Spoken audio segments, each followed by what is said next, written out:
Absolutely.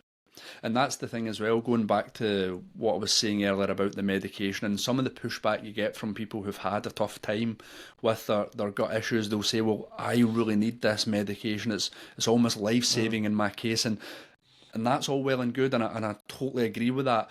But when I was told I was given this medication, I was told it works in 80% of cases. So in my mind, I was like, well, what if it stops working further down the line? What about all the different side effects that I could get, which are not mentioned in that consultation? There's all of these other different factors that we don't take into account, and I didn't want to be at the mercy of that.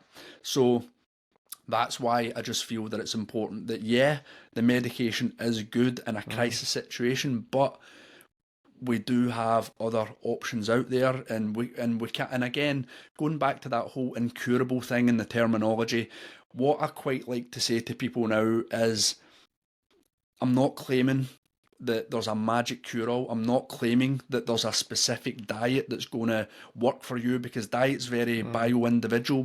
We all react to foods differently, but you can certainly reverse your symptoms, and you can certainly put the colitis into remission naturally. That can be done. Yeah, the other thing, or the other way I would look at it as well, is that, let's say, you mentioned the mercury toxicity, you mentioned there was, emotional issues from, your parents splitting when you were young.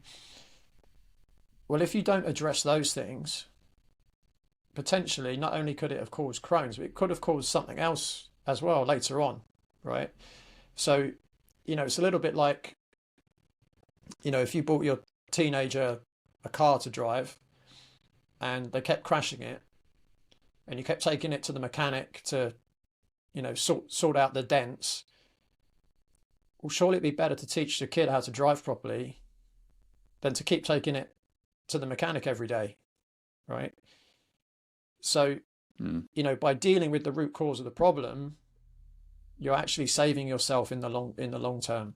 And I completely agree with you. When things are really dire for a short period of time, yeah, you may well need, in your situation, the anti-inflammatories, but long term, you've really got to look to deal with the root cause, which you've done.